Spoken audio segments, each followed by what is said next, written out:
Praise the Lord, hallelujah. एक बार फिर से मैं परमेश्वर का धन्यवाद करता हूँ, उसने जो अवसर दिया है कि हम प्रभु की संगति में समय व्यतीत करें। और जबकि हम प्रभु की संगति में समय व्यतीत कर रहे हैं, मैं आपका एक बार फिर से स्वागत करता हूँ प्रभु की संगति में समय व्यतीत करने के लिए। आइए हम लोग प्रभु का वचन देखेंगे। गलातियों की पत्री मेरे साथ निकाल लीजिए और 5 अध्याय 24, 25 और 26 वचन पढ़ेंगे। मैं आपके साथ पढ़ देता हूं। और जो मसीह यीशु के हैं, उन्होंने शरीर को उसकी लालसाओं और अभिलाषाओं समेत क्रूस पर चढ़ा दिया है। यदि हम आत्मा के द्वारा जीवित हैं तो आत्मा के अनुसार चलें भी। हम घमंडी होकर ना एक दूसरे को छेड़ें और ना एक दूसरे से दाह करें। हम लोग प्रभु का वचन देखते हैं। मेरे प्रियो, परमेश्वर का सेवक यहां जो शुरू करता है, जो मसीह यीशु के हैं, उन्होंने शरीर को उसकी लालसाओं और अभिलाषाओं समेत क्रूस पर चढ़ा दिया है।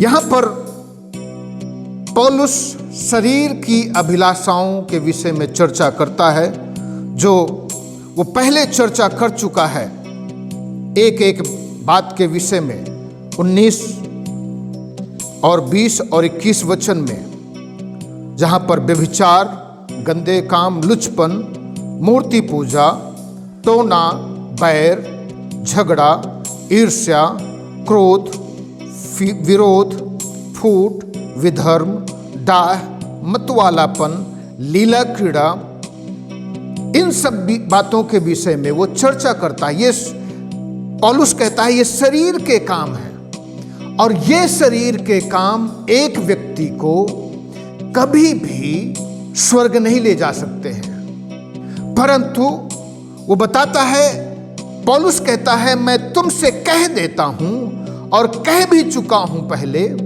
कि ऐसे ऐसे काम करने वाले परमेश्वर के राज्य के वारिस ना होंगे। तो जो मसीह यीशु के हैं, उन्होंने शरीर को उसकी लालसाओं और अभिलाषाओं, यीशु मसीह के लोग अपने शरीर की लालसा और अभिलाषाओं को क्या कर चुके हैं? क्रूस पर चढ़ा चुके हैं।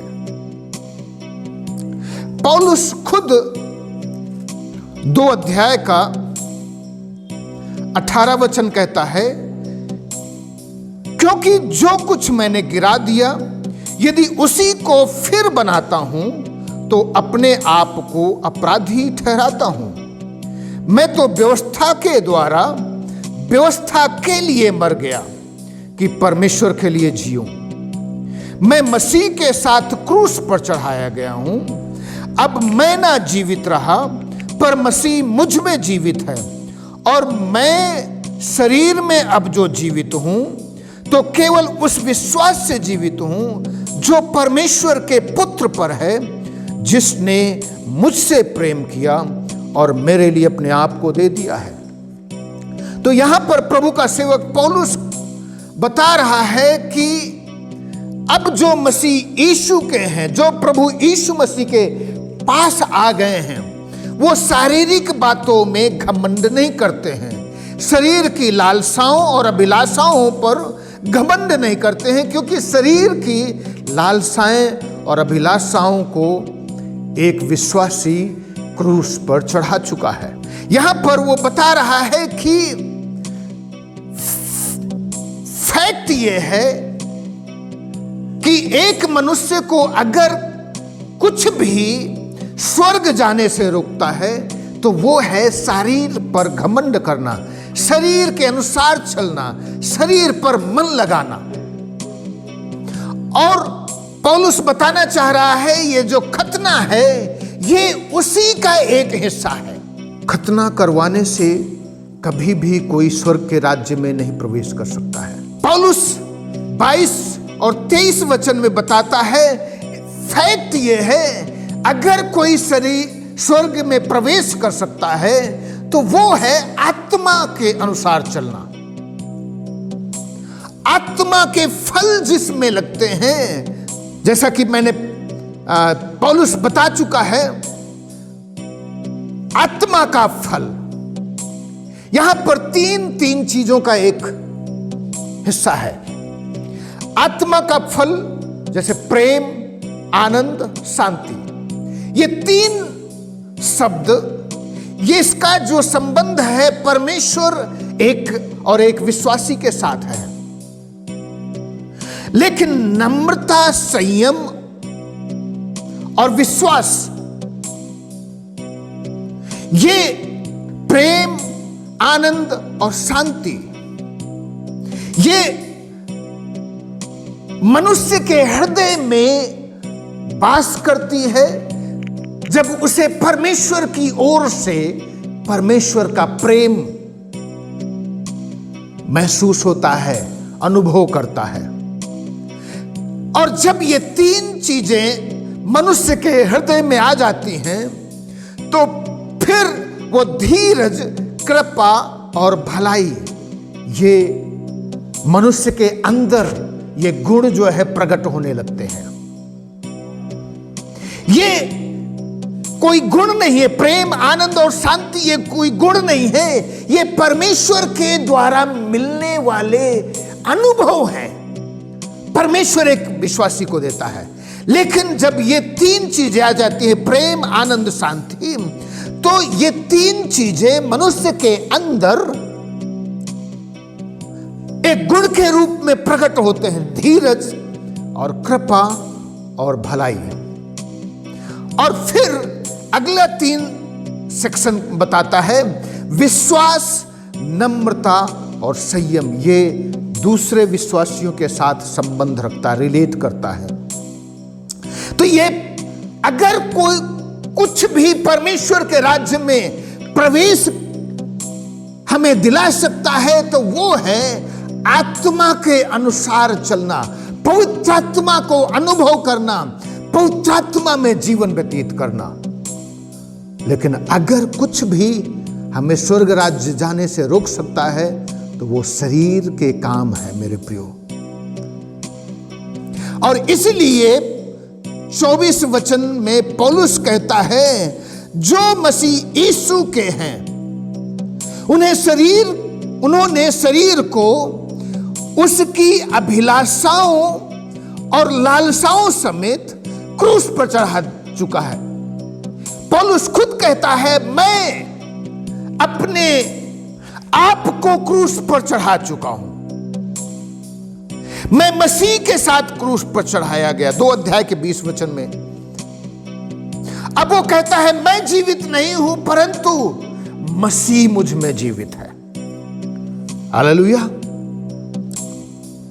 25 वचन बताता है यदि हम आत्मा के द्वारा जीवित हैं तो आत्मा के अनुसार चले भी। मेरे प्रियो, एक विश्वासी यदि ये प्रोफेस करता है, ये अंगीकार करता है कि उसे पवित्र आत्मा का बपतिस्मा मिल गया है या पवित्र आत्मा से भर गया है या उसने पवित्र आत्मा को अपने जीवन में अनुभव किया है, तो अगर हम पवित्र आत्मा को अनुभव करते हैं, पवित्र आत्मा हमारे अंदर आज करके वास कर रहा है या पवित्र आत्मा का बपतिस्मा हमें मिल गया है, तो लिखा है आत्मा के अनुसार वो चलेगा भी। और अगर वो आत्मा के अनुसार नहीं चलता है मेरे प्रियो, तो हमें यही उसकी पहचान है एक विश्वासी की। एक विश्वासी इसी से पहचाना जा सकता है कि वो आत्मा के अनुसार चलेगा, आत्मा की अगुवाई में चलेगा और उसमें ये 9 फल जो 22 वचन में हमने पढ़ा है, ये 9 फल जरूर दिखाई देंगे। और अगर कोई अंगीकार करता है मुझे पवित्र आत्मा का बपतिस्मा मिला है और उनमें ये फल नहीं दिखाई देते हैं, तो हमें उन्हें देखने की जरूरत होगी। मेरे प्रियो, पवित्र आत्मा के अनुसार चलना, ये कहना बहुत आसान है, लेकिन हम लोग कई बार असफल हो जाते हैं। अगर एक व्यक्ति, यदि कोई व्यक्ति पवित्र आत्मा से भरा हुआ है तो वो यीशु मसीह की आराधना करेगा। जैसा कि इब्रानियों 10 अध्याय का 25 वचन में लिखा है, वो कलीसिया के साथ संगति रखेगा। यदि कोई पवित्र आत्मा से भरा हुआ है और पवित्र आत्मा के अनुसार चलता है तो वो वचन को पढ़ेगा, वो भक्ति के साथ जीवन व्यतीत करेगा, वो प्रार्थना में समय व्यतीत करेगा और परमेश्वर के भक्तों के साथ सहभागिता रखेगा, कलीसिया के साथ सहभागिता रखेगा, रविवार की आराधना में सम्मिलित होगा। मेरे प्रियो, लेकिन अगर ऐसा व्यक्ति प्रोफेस करता है, कहता है कि मैं पवित्र आत्मा से भरा हुआ हूं और पवित्र आत्मा का बपतिस्मा मुझे मिला है, या पवित्र आत्मा को मैंने अनुभव किया है, और फिर वो न ही आराधना में सम्मिलित होता है, न ही प्रार्थना करता है, न ही विश्वासियों के साथ सहभागिता रखता है, न ही रविवार की आराधना में सम्मिलित होता है, न ही वचन पढ़ता है, न ही प्रार्थना करता है, तो हमें जांचने की जरूरत है, हमें देखने की जरूरत है कि ऐसा व्यक्ति पवित्र आत्मा से रियल में भरा है या नहीं। पौलुस कहता है, यदि हम आत्मा के द्वारा जीवित हैं तो आत्मा के अनुसार चले भी। 26 वचन, हम घमंडी होकर एक दूसरे को ना छेड़ें और ना एक दूसरे से डाह करें। मेरे प्रियो, हम लोगों को कभी किसी भी विश्वासी के साथ और न ही अन्य गैर विश्वासियों के साथ हमें किसी के साथ डाह और ईर्ष्या करने की जरूरत नहीं है, और न ही हमें एक दूसरे को छेड़ने की जरूरत है।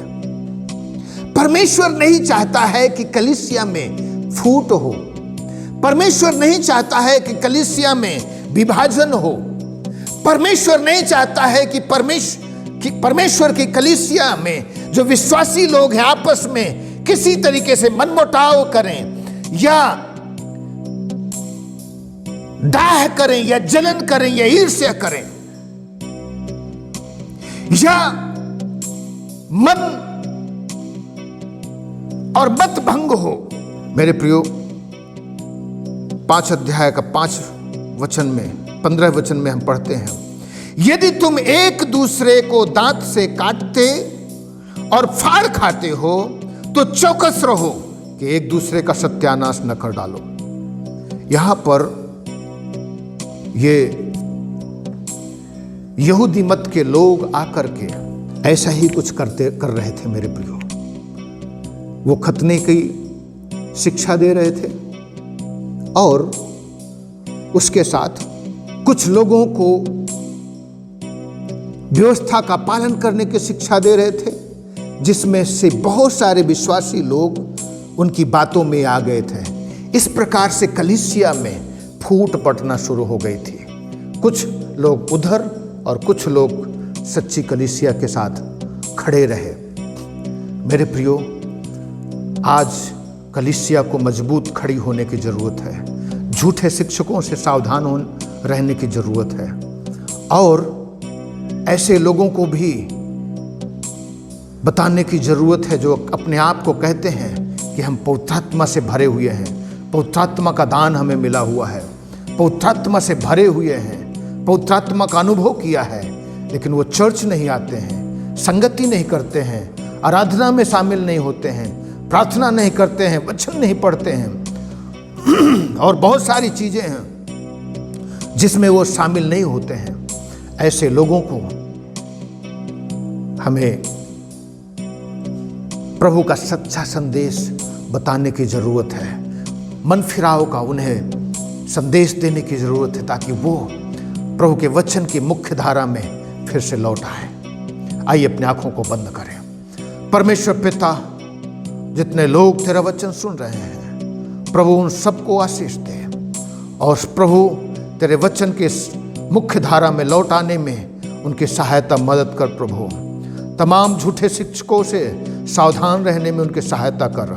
और प्रार्थना करता हूँ परमेश्वर, होने दे ओ प्रभु शरीर के अनुसार नहीं परंतु आत्मा के अनुसार चले ओ प्रभु, क्योंकि एक विश्वासी जब प्रभु तेरे पास आ जाता है उसने शरीर के कामों को क्रूस पर चढ़ा दिया है। प्रभु जब हम आत्मा के अनुसार चलते हैं ओ प्रभु, जब तूने हमें आत्मा को दान दिया है, बयाने में दिया है, तो हम आत्मा के अनुसार चलें। और परमेश्वर होने दे हम अपने सारे विश्वासी भाई बहनों के साथ प्रेम, खुशी और आनंद के साथ जीवन व्यतीत करें। धन्यवाद करते हैं तूने प्रार्थना को सुना है। इस विनती प्रार्थना को यीशु के नाम से मांगते हैं, सुन और कबूल कर। आमीन आमीन। प्रभु आप सबको आशीष दे। सबको जय मसीह की।